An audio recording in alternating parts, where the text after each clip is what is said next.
14주차 강의 시작하겠습니다. 14주차 강의 시작에 앞서서 공지사항을 말해드리겠습니다.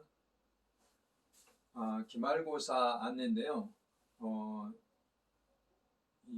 2020년 12월 16일 수요일 오전 10시부터 50분간에 걸쳐 진행할 예정인데, 학교에서 각 과목별로 시험 일자를 정해줄 수도 있습니다. 그래서 학교에서 방침이 정해지면 다시 안내를 드리겠습니다. 일단은 12월 16일 수요일 오전 10시에 기말고사가 있는 걸로 알고 있으시기 바랍니다. 제가 쪽지로서 또 다시 안내를 드리겠습니다. 그리고 방법은 이번에는 대면 시험이 아니고 비대면 시험으로 볼 예정입니다. 강의와 마찬가지로 교수학습 개발원 사이트를 이용해서 그 시험을 볼 예정이기 때문에 그렇게 알고 계시고요. 출제 경향은 OX 문제, 그리고 사지선다형 문제, 주관식 문제로 총 60점 만점입니다. 그래서 잠정적으로 비대면 시험이기 때문에 제가 강의 초기에 안내드렸던 보기에서 고르기 문제는 시스템상 출제가 불가능합니다. 그래서 OX 문제와 사지선다형 문제가 당초 10문제씩인데 15문제씩으로 이렇게 늘릴 예정이고요. 주관식이 당초에 2문제 정도 내는데 이번에는 단답형으로 4문제를 낼 예정입니다. 그리고 각 5점이 되겠고요. 여러분들이 과제로 제출했던, 리포트로 제출했던 내용 중에 여러분들의 견해를 쓰는 문제는 10점입니다. 굉장히 높은 점수로 부여를 하겠습니다. 그러니까 이것은 미리 대비를 했다가 여러분들이 제출한 리포트에 대한 소감을 여러분들이 충분히 쓸 수 있도록 사전에 준비하시기 바랍니다. 그리고 학습 범위, 그러니까 시험 범위는 제가 15주차 강의에 요약해서 올려놓겠습니다. 그 15주는 출석은 해당되지 않지만은 이 강의 내용을 여러분들이 충분히 숙지하셔서 시험 보는데 지장이 없도록 해주시기 바랍니다. 그리고 아울러서 매 주차 각 차시마다 제가 출제했던 퀴즈가 있는데, 이것은 그 퀴즈 점수가 별도로 10점으로 들어가기도 하지만은 이 퀴즈 문제를 기말고사에 적극적으로 반영을 할 예정입니다. 그러니까 여러분들이 이 점을 참고하시기 바라고요. 지금까지 이제 제가 그 강의 계획서에서 안내 드렸다시피 출석이 20점, 퀴즈가 10점, 과제가 10점, 기말고사가 60점인데 여기에 맞춰서 평가를 할 예정이고요. 이번에 이제 기말고사는 60점 만점으로 출제를 할 예정입니다. 그리고 출석은 교수 학습 개발에서 자동으로 기록되기 때문에 이건 제가 어떻게 평가를 할 수 있는 내용이 아닙니다. 그래서 혹시 아직까지 강의를 수강하지 않았더라도 이거는 그 강의로 인정될 수 있는 소지가 있기 때문에 반드시 기간이 좀 늦었더라도 수강을 하시기 바랍니다. 특히 강조를 드립니다. 출석이 이루어지지 않으면 학점은 그 자동으로 나가지 않습니다. 그리고 퀴즈도 지금까지 제출한 내용들을 제가 여기에서 평가를 할 예정인데 참고를 하시기 바라고요. 과제는 이미 여러분들이 거의 다 제출하셨는데 이제 몇 학생이 아직까지 제출하지 않았는데 14주차 이번 강의가 2주간에 걸쳐서 이제 수강 기간이 주어지는데 그때까지 제출하시면 되겠습니다. 다만 이미 기간 내에 제출한 학생들하고는 차별을 둬서 감점은 있습니다. 그래서 그 점 참고로 하셔서 여러분들 좋은 그 평점을 받을 수 있도록 하시기 바랍니다. 잠시 후에 강의 시작하도록 하겠습니다. 1차 시에서는 이제 숲이 답이다 하는 내용인데요. 우리가 이제 지금까지 13주차 강의까지 기후변화라든지 생태계라든지 다양한 강의를 여러분과 함께 했는데 이제 어느 정도 정리하는 단계입니다. 그래서 우리가 이제 살아가다 보면 올해는 장마 기간이 예년에 비해서 엄청나게 길었기 때문에 폭염이라는 게 없었는데 그전 약 2년에 걸쳐서는 여름철에 폭염 때문에 굉장히 고생했고 또 사망하신 분도 계셨고 그랬죠. 그리고 이제 도시는 여름철뿐만 아니라 겨울철에도 그 교외 도시 주변보다도 그 더 따뜻한 현상을 볼 수 있는데 이걸 이제 우리는 도시 열섬이라고 이미 그 강의 시간에 말씀드렸는데 이거는 이제 도시의 그 냉각열이라든지 이런 것들이 이게 들어오면서 도시 자체 내에서 발생한 이런 더운 공기들이 이제 미처 빠져나가지 못하고 이런 문제가 발생한 것이죠. 그래서 이런 문제들 도시가 안고 있는 이제 큰 문제고 또 제가 기후변화 때 이제 몇 번 말씀드렸지만 이 과거 세기 20세기보다 2도씨 이상 상승하면은 이제 IPCC 기후 변화 기구에서 제시한 바에 따르면 2030년 이후에는 밀 수확량도 10년마다 2% 정도 감소할 것이다. 그리고 옥수수도 1% 정도 계속 감소할 것이다. 수자원 확보에도 어려움이 있을 것이다. 라고 이제 전망이 되고 있어요. 이와 같은 이제 기후에 따른 변화들이 계속 우리가 강조를 하고 있고요. 또 멸종위기 북극곰이라는 주제인데 이게 뭐 사진에 보신 바와 같이 북극곰들 굉장히 야이었죠. 먹지를 못해서. 근데 이 이유가 빙하가 녹으니까 이게 바다에서 플랑크톤 숫자가 감소가 되고 그러니까 이제 물고기 이 어류의 숫자도 감소가 되면서 더불어서 이제 바다 표범이 감소가 되니까 역시 먹이가 바다 표범이라든지 물고기들이 감소되니까 이제 북극곰도 먹을 게 없어지는 거죠. 그래서 이렇게 마르게 되는 이런 것들도 기후 변화하고 이제 관련이 있다라고 이제 이야기할 수가 있고 이래서 우리가 지금 그 1.5도씨로 파리 그 기후 협약에 의해서 과거보다 1.5도씨로 온도 상승을 억제하자 하는 이제 협약을 진행 중에 있는데 만약에 이게 0.5도 상승을 해서 2도씨가 되게 되면 이런 문제들이 나타납니다. 그 극심한 열, 그러니까 폭염이죠. 폭염도 2.6배가 강화되고 얼음이 없는 북극해는 그 면적이 100년마다 15년도에는 100년마다 일어날 면적이 10년마다 일어날 면적으로 거의 10배 가깝게 악화가 될 수 있다 하는 내용이고 해수면 상승도 0.06m 더 높아질 수가 있다. 생물 종들의 감소에도 대개 다 2배씩 척추동물, 식물, 곤충들이 2배 이상 이렇게 감소되는 걸로 나오죠.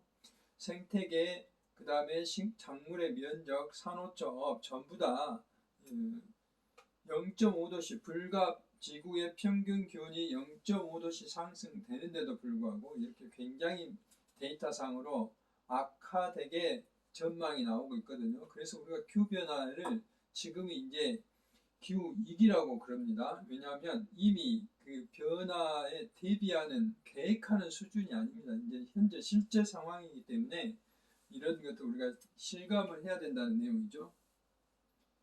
그래서 우리가 이제 일반적으로 우리 지구 내에서 우리 주변에서도 마찬가지고 이산화탄소가 불균형이에요. 이제 이산화탄소가 0.03 정도만 지구상에 이렇게 분포하고 있어야 되는데 이제 그렇게 하려면 정상적으로 이렇게 우리가 심어놓은 나무들 또는 이게 바다에 있는 플랑크톤들 이 두 가지가 산소를 충분히 흡수를 해서 광합성을 하면서 이산화탄소를 흡수를 해서 광합성을 하면서 산소를 이렇게 방출을 해줘야지만이 어느 정도 지구의 이산화탄소 농도와 산소 농도가 이렇게 유지가 되는데 보신 바와 같이 우리가 육류 소비를 많이 하면 소를 많이 키워야 되잖아요. 소를 많이 사육을 해야 되면 소들이 호흡하는 또 소들이 배출해서 나오는 배설물에 의한 그런 이산화탄소가 많아지고 또 우리 사람도 엄청난 숫자로 지금 증가가 됐잖아요.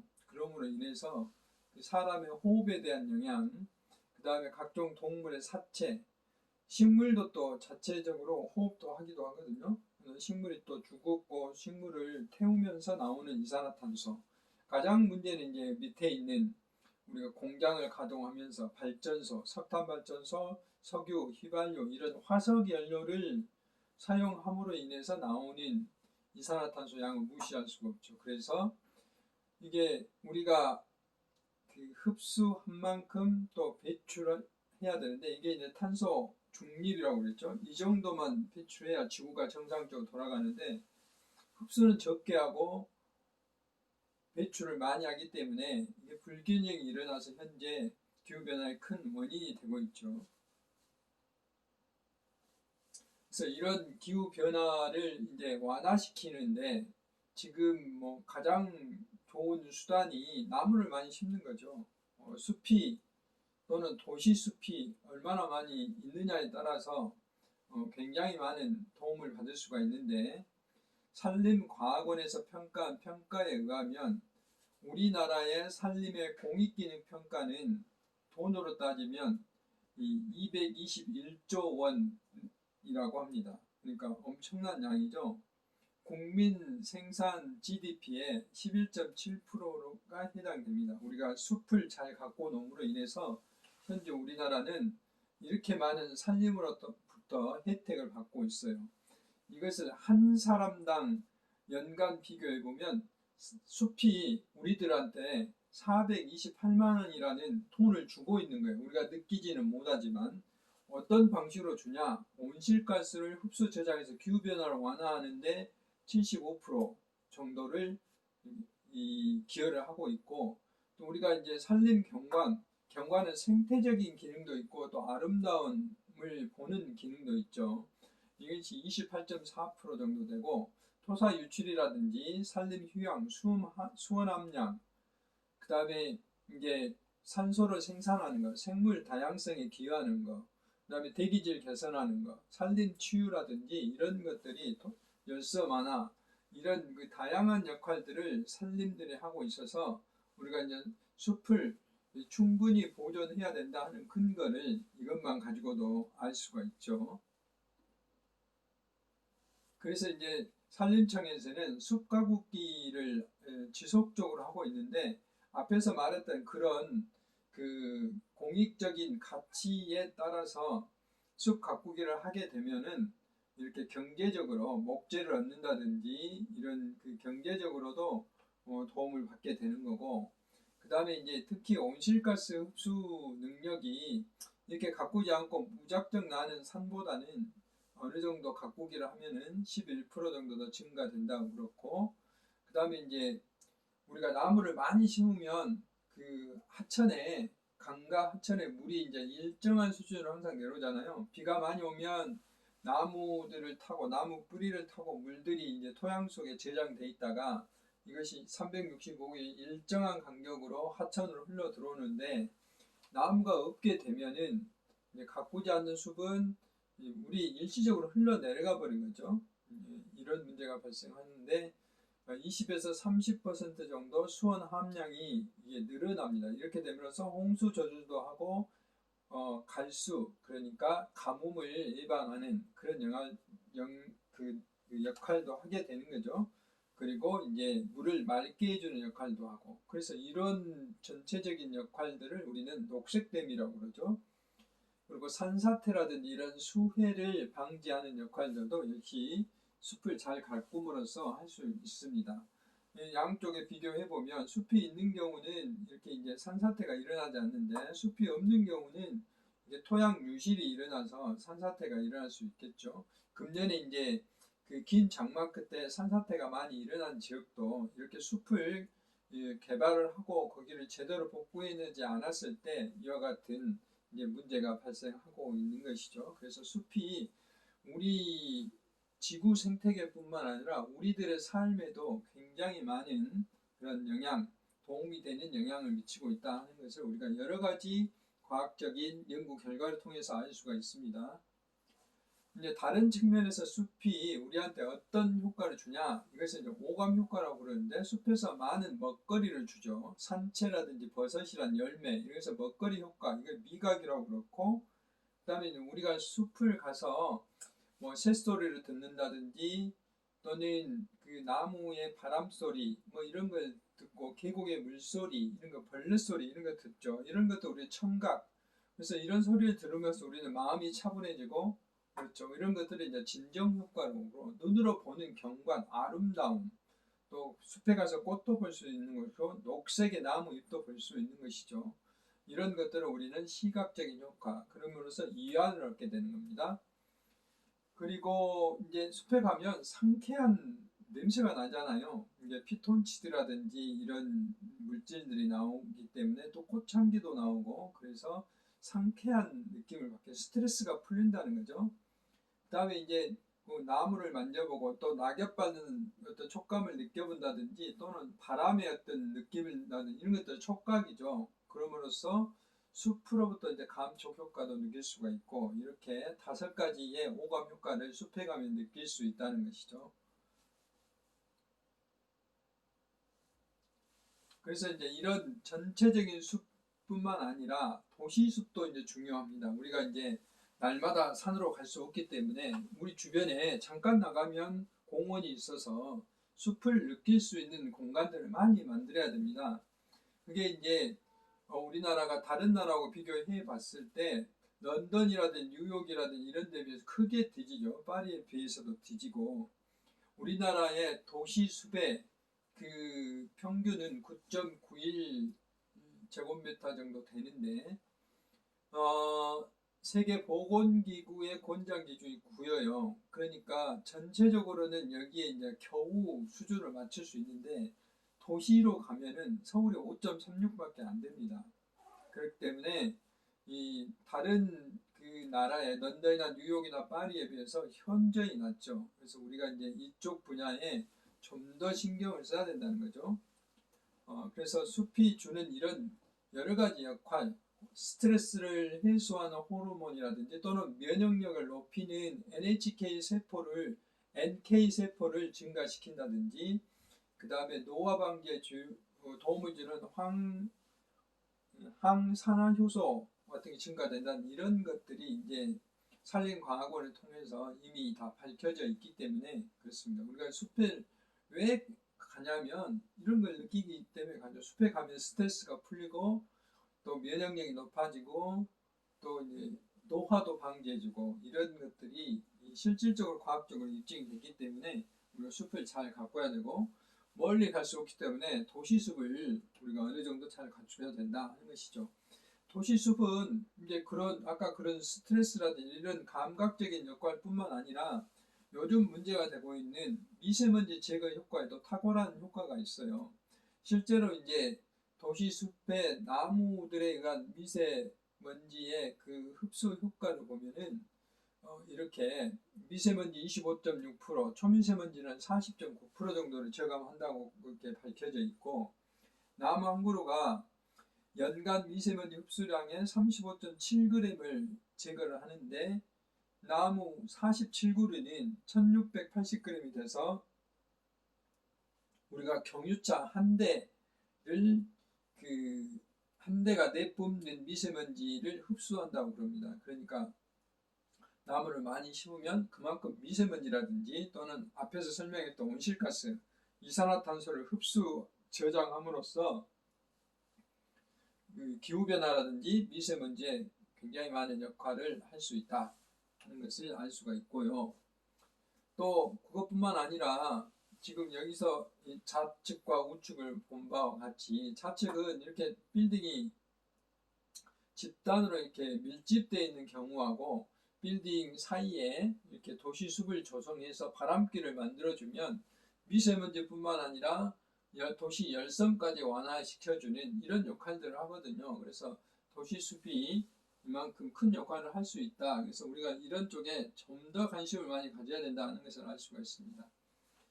그래서 도시숲은 이렇게 앞에서 이제 여러 번 이야기했지만 우리가 산림과 마찬가지로 도시숲도 기후 완화하는 데 되고요.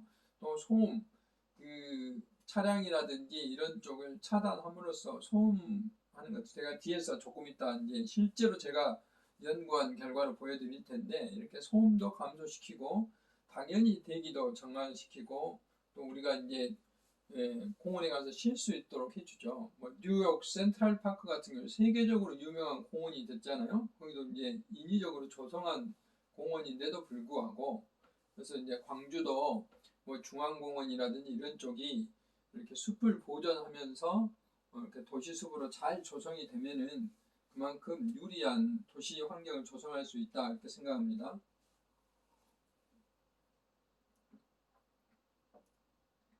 또 숲과 마찬가지로 블루카본이라는 말이 있는데, 우리가 이제 일반적으로 지금 석탄이나 화석 연료들은 블랙 카본 또는 브라운 카본이라고 그래요.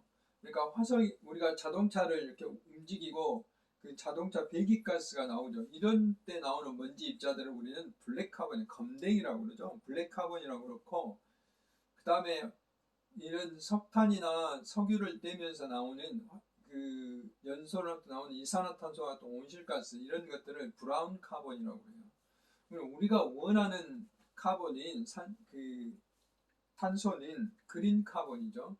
그 우리가 숲에서 나오는 그런 흡수하는 이산화탄소 이런 것들을 우리는 이제 그린 카본이라고 그러고, 이게 이제 상대적으로 바다에서도 많은 플랑크톤이라든 또는 갯벌에 사는 생물들이 이 탄소를 저감하는 그런 역할들을 하죠. 흡수하는 역할들을 하는데, 이런 것들을 우리는 이제 블루 카본이라고 합니다. 그래서 블루 카본과 그린 카본은 주로 흡수하는데, 블랙 카본과 브라운 카본은 배출하는 그런 역할들인데, 이제 앞으로 육상과 마찬가지로 해양에서의 기후변화의 완화를 위한 온실가스 흡수에 대한 것들이 훨씬 더 빠르다고 이제 연구가 되고 있어서 UN과 IUCN 세계 자연보전연맹에서 이런 것들 역할을 충분히 하고 있고, 우리나라에서도 충청남도 연안에 서식하는 생물과 퇴적물의 온실가스 저감 능력을 계산해 봤더니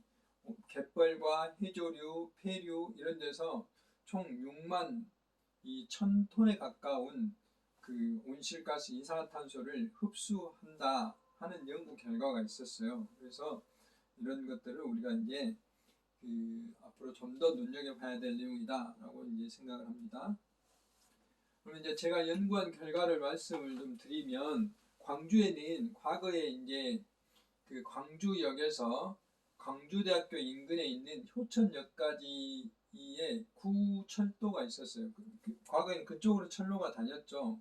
그것을 이제 광주 푸른길 공원이라고 그러는데, 여기 원래 이제 철도를 걷어놓고 도로를 올라갔는데 시민들이 이제 열심히 주장을 해서 공원을 만든 거예요. 여기는 광주대학교 인근에 있는 푸른길 공원 입구에 있는 그 표시이고, 광주역에서부터 광주대학교까지고, 여기가 이제 광주천이죠.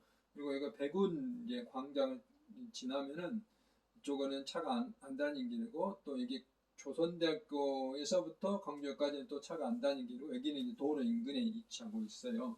그래서 여러분들 기회가 되면 이 광주역에서 광주대까지 한번 걸어보는 것도 좋습니다. 겨울보다는 봄이나 여름 그리고 가을에 걸어보면 각각의 정취를 느낄 수 있어요. 그래서 푸른길 공원에서 이제 제가 공기라든지 소음을 측정하는 모습들이, 이게 사람이 안 다니는 한적한 때 이제 측정을 했죠.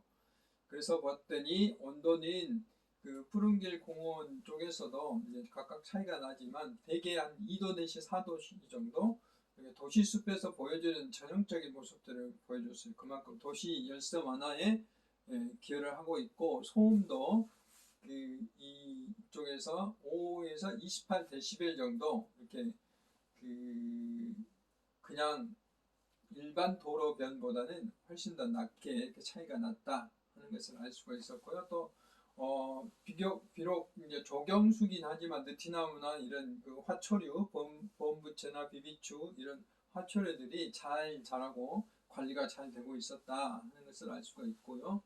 다만 이제 워낙 그 인위적으로 조성되는 곳이기 때문에 이렇게 이제 그 자리공나무 같은 미국 자리공나무 같은 외래 식물들이 이제 종종 출현이 되기도 하고, 또 남광주 역터 주변에는 약간의 이제 좀 숲이 좀 부족한 그런 모습도 보일 수가 있었어요. 이런 것들을 조금 더 이제 시민들이 휴식할 수 있도록 했으면 좋겠다. 연구를 통해서 이 도로하고 가까운 쪽에 가로수 벽을 좀 더 키높이 식물을 심어서 소음을 차단할 수 있는 것들을 해야 되겠고, 그 다음에 늘 이제 조경 측면으로 보면 나무를 이렇게 심을 수도 있지만은 실제로 여기가 도로기 때문에 여기를 걷는 사람들이 이제 시민들이 이쪽으로 걷지 않고 시끄러우니까 이쪽으로 걸었잖아요. 그래서 자연스럽게 길이 만들어졌어요. 그래서 처음부터 설계를 할 때에 이쪽에다 길을 만들고 이쪽에는 그 키높은 식물을 심어서 소음을 차단할 수 있도록 이렇게 식생 보완하는 이런 설계가 이루어져야 된다. 지금 이제 조경뿐만 아니라 이런 환경 여건들을 고려해서 나무를 식재를 해야 된다 하는 것을 이제 이 푸른길 공원의 환경학적 가치 평가를 통해서 알게 된 것이죠.